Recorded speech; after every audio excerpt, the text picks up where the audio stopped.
अब यहाँ पर आपको फोकस करना है कि क्या उन पार्टनर्स में ये 5 क्वालिटीज हैं। सबसे बड़ी क्वालिटी उसकी इमोशनल स्ट्रेंथ। हो सकता है जो सेल्स का पर्सन है ना, वो सेल्स में बहुत अच्छा है पर वो बिजनेस को लेके बहुत ज्यादा स्ट्रांग नहीं है, वो बिजनेस की उतार चढ़ाव से ज्यादा वाकिफ नहीं है, या वो ज्यादा उसके लिए रेडी नहीं है इमोशनली, राइट। या फिर उसने अभी तक जो है सिर्फ 50-60 हजार रुपए तक की ही सैलरी विड्रॉ करी है। आप उसको एकदम से बिजनेस में लेके और मान लो, मुझे ऐसा लगता है कि बिजनेस बहुत जल्दी एक्सपैंड भी कर सकते हैं आप, बिजनेस बहुत जल्दी ग्रो भी करता है, तो हो सकता है कि उसकी सैलरी 1 लाख 1.5 लाख रुपए पर मंथ आने लग जाए। तो क्या वो उसको इमोशनली मैनेज भी कर पाएगा? क्योंकि डाउन जाने पर हमें सिखाने वाले या हमारे हिम्मत बांधने वाले लोग बहुत होते हैं, पर जब हम ऊपर जाते हैं, जब हमारी लाइफ थोड़ी सी ग्रो करती है, जब हम फाइनेंशियली अपवर्ड जाते हैं, तो बहुत लोग जो है अपना आपा खो देते हैं। पॉइंट ये है कि एक स्टेज से दूसरी स्टेज पर जाना बहुत आसान है, उसको मेंटेन करना मुश्किल है। तो क्या वो बिजनेस पार्टनर जो आपने ढूंढा है या शॉर्टलिस्ट किया है, वो इमोशनली उतना स्ट्रांग है कि उसके सामने जब बहुत ज्यादा पैसा आ जाए तो वो उसको मैनेज कर सकता हो, या वो एकदम से अपना आपा ना खो दे। दूसरी चीज, माइंडसेट। एक होता है, मैंने आपको बताया, वही सेल्स पर्सन का ही हम एग्जांपल लेते हैं। सेल्स अच्छी करना जानता है बट बिजनेस नहीं करना चाहता, ठीक है। आप उसको किसी तरीके से कन्विंस करके ले आए अपने बिजनेस में, वो भी अच्छी चीज नहीं है। उसका बिजनेस का माइंडसेट भी होना चाहिए। और कहीं ना कहीं पे बिजनेस के लिए है ना, बहुत सारे स्किल सेट्स लगते हैं जो बाय द टाइम हम सीखते हैं। बिजनेस के लिए हमें हमारी फैमिली लाइफ को बहुत बार कॉम्प्रोमाइज करना पड़ता है। फैमिली लाइफ छोड़ दो, आप पर्सनल लाइफ को आपको बहुत बार कॉम्प्रोमाइज करना पड़ता है।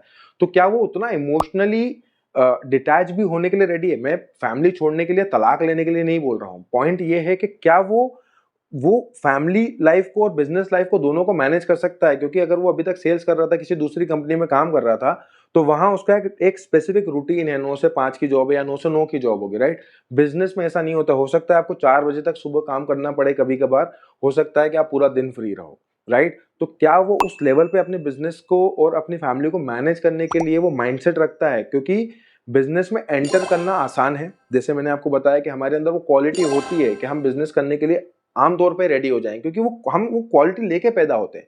पर वो क्वालिटी को यूज करना, जो मैंने ऊपर बताया कि वो स्किल सेट को सही लेवल पे यूज करना उसको आता है, राइट। अगर आपने उसको कोई टारगेट दे दिया, राइट, और वो टारगेट उससे पूरा नहीं हुआ, आपने सेल्स के लिए हायर किया था या सेल्स के लिए आपने उसके साथ पार्टनरशिप करी थी, वो उसको नहीं कर पाया, तो क्या वो उस माइंडसेट के साथ है कि वो एकदम से आपको धमकी दे देगा मैं तो छोड़ रहा हूं, राइट। क्योंकि छोड़ना नहीं है ना, पार्टनरशिप तोड़ना बनाना दोनों बहुत आसान है, पार्टनरशिप को चलाना मुश्किल है, राइट। तो क्या वो माइंडसेट लेके आता है कि वो पार्टनरशिप को चलाना चाहता है, वो उस बिजनेस को चलाना चाहता है, उसके लिए भी ये बिजनेस उतना ही इंपॉर्टेंट है जितना आपके लिए है। तीसरी चीज जो आपको उस पर फोकस करना है कि उसका फाइनेंशियल स्टेटस क्या है। आपको उससे शायद बिजनेस में पैसे लगवाने नहीं है, बट क्या उसकी जो डेली लाइफ है उसमें उसके ऊपर फाइनेंशियल कोई रिस्पॉन्सिबिलिटीज हैं, जैसे कि ईएमआई उसने ले रखी है, कोई उसने होम लोन ले रखा है, या उसके कोई बच्चे की पढ़ाई के लिए उसने पैसे जो है उसको रेगुलर भेजना पड़ते हैं। तो क्या वो उनको सही से मैनेज कर पा रहा है? क्योंकि 6-7 महीने, साल भर तक के लिए उसके पास वो बैकअप नहीं होगा, तो या तो आपको उसको अरेंज करके देना पड़ेगा, नहीं तो वो आधे से ज्यादा टाइम जो है वो उन्हीं सब चीजों में उलझा रहेगा, ठीक है। तो उसका फाइनेंशियल स्टेटस आज का चेक करना जरूरी है। अगर वो आपका पार्टनर नहीं बन सकता पर आपको लगता है वो एक अच्छा सेल्समैन है, तो आप उसको बाद में हायर कर लेना, ठीक है। पर आप उसको पार्टनरशिप में मत लेकर, क्योंकि पार्टनरशिप मैंने अभी बोला वहां पर माइंडसेट, वहां पर आपकी इमोशनल स्ट्रेंथ लगती है। पर अगर मेरे घर में आटा दाल नहीं है, राइट, मैं नहीं कर पाऊंगा ना बिजनेस पे फोकस, राइट। चौथी क्वालिटी जो है वो आपको फोकस करना है कि वो लर्निंग और अनलर्निंग में कैसा है। लर्निंग मतलब क्या वो नई चीजें सीख सकता है। अगर उसको सेल्स अच्छा है, पर हो सकता है वो अभी तक जो बेच रहा था वो फिजिकल प्रोडक्ट है, ठीक है। अब आप जो बेच रहे हो वो कस्टमर सर्विस है, वो प्रोडक्ट दिखता नहीं है, ठीक है, वो आप फ्यूचर के हिसाब से बेच रहे हो। तो क्या वो यहाँ से कुछ चीज़ों को अनलर्न करके यहाँ पर कुछ चीज़ों को लर्न करने के लिए रेडी है, नई नई टेक्निक्स अपनाने के लिए रेडी है? क्योंकि बहुत सारे सेल्समैन को मैंने ऐसा देखा है कि वो स्टबर्न होते हैं, उनके लिए होता है कि सर ऐसे ही होता है, मैं ऐसे ही करूंगा, मैं 4 लोगों से 4 बार मिलूंगा, मेरे उसमें से एक कन्वर्जन हो जाएगा, मैं ज़्यादा फोकस नहीं करूंगा।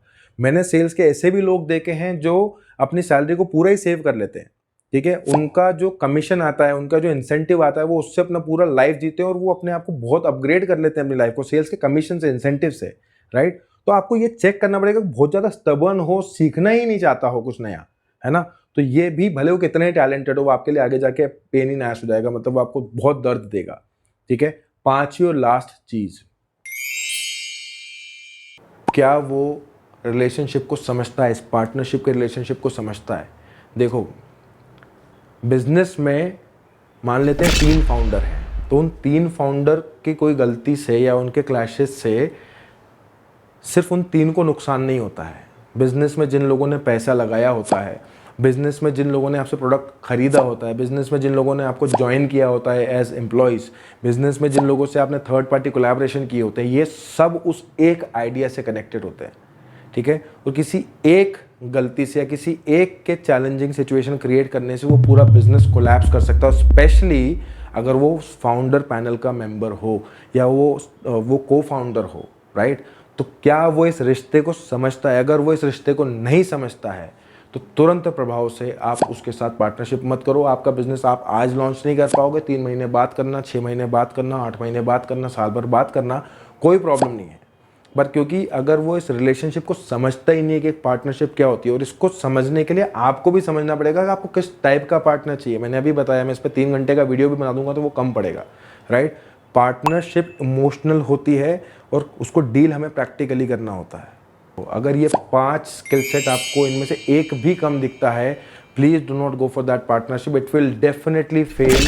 और आपका बिजनेस आइडिया कितना ही अच्छा हो, आप कितनी ही बड़ी प्रॉब्लम सॉल्व कर रहे हो, आप कितने ही सुपर टैलेंटेड हो, दोनों, पर अगर वो पार्टनरशिप सही नहीं चली तो ये बिजनेस कोलैप्स 100% करेगा। तो पार्टनरशिप को लेके बहुत ज़्यादा फोकस हो। मेरा पॉइंट सिर्फ इतना ही था इसको समझाने का कि आपके स्किल सेट्स को कवर करने के लिए आपको सीखने में अगर 1 साल लग रहा है और उस 1 साल को बचाने के चक्कर में आपने ये सोचा कि मैं 2-3 महीने में एक अच्छा पार्टनर ढूंढ लूँगा क्योंकि मुझे अभी ही लॉन्च करना है, तो ऐसा कुछ नहीं है। कोई गाड़ी नहीं छूट रही है, हम अगले महीने, अगले साल फिर से इसी को सही तरीके से लॉन्च कर सकते हैं, ठीक है।